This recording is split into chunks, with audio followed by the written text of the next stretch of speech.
Hi, Sally Walker here, your hormone expert, and welcome to my hormone blog.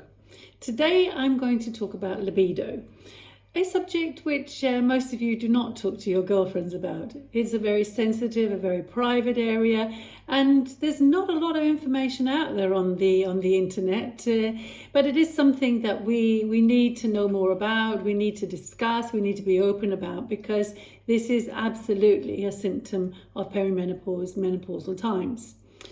So, as with all the other symptoms during that time, it's all to do with the hormones, and especially here the hormone estrogen. So let's talk about estrogen and how it affects your libido, your desire for sex. So estrogen I call the mummy hormone. And as long as you have enough estrogen, there is a fundamental driver deep inside of you that wants to make babies. So that means that you have a passion, a desire, a need for sex. And as we go through perimenopausal times, menopause, and estrogen starts declining, then this drive disappears. You don't want to make babies anymore. Hey, ladies, that doesn't mean to say that your libido's gone, but you need to tune in to maybe a different emotion around, an emotional charge around having sex. So, to make sex enjoyable, there's lots of things. It's not just your emotional state, but it's also the practicalities, isn't it? It's also the physical ability to do so. And here I'm talking about vaginal health. I'm talking about keeping your vagina moist, keeping it lubricated. This is very, very important. And here, using estrogen locally is absolutely the best thing to do. The lubricant gels, which a lot of people do use, will work maybe in the minutes of intercourse, but they don't do anything else, and they do not work between the times of intercourse. So, but using estrogen, possibly on a daily basis, creaming down below, has a very powerful effect on your natural production of lubricants, but it also has an effect on your nerve endings down there, so you become more sensitive. It also has an effect on the pH down there, so you're better at killing all the bugs and things. So it's a very, very important area to support. And if that functions, then you feel more confident when you're going to have intercourse with your partner. So estrogen is important. It's important for your emotional state. It's important for your vaginal health. But as I said, you're never going to have that amount of estrogen as before. So the mummy emotions are going to disappear. So now we need to have different emotions in place, be stimulated in a different way.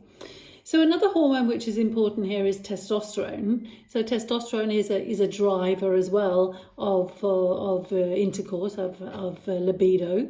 And some ladies after menopause do actually benefit also from supporting with a little bit of testosterone. But you have to be careful, ladies, because it can also increase hair growth, dark hairs, witch hairs, and can also increase acne and things like that. So careful as you go. Get these hormones checked to see if you would benefit from using some, definitely testosterone. There's no doubt you would benefit from using a little bit of estrogen. So a cocktail of those two hormones. So, but is there other things? Are there other hormones? Well, yes, there is. One of them is called cortisol, and cortisol is going to be a killer of every type of libido. So cortisol, the stress hormone, you want to make sure you're doing something with these stressors, because otherwise you're never going to want to have sex. So very important to look at the cortisol.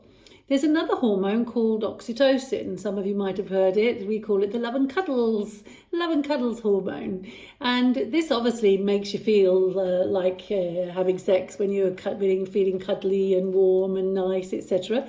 And a good way to increase this is by getting yourself a pet, actually. So getting yourself a dog or a cat will help increase these levels of oxytocin, which indirectly can help you decrease some of your cortisol. Other things that might help, well, sunshine seems to help for lots of people. So getting outside in the sun, I don't know if it's lying in your bikini, I don't know if that's the reason why, but definitely the sun, getting direct sun on your body seems to work for many ladies, making their desire increase a little bit. It might be the vitamin D, it might be other powers from the sun that we don't know about.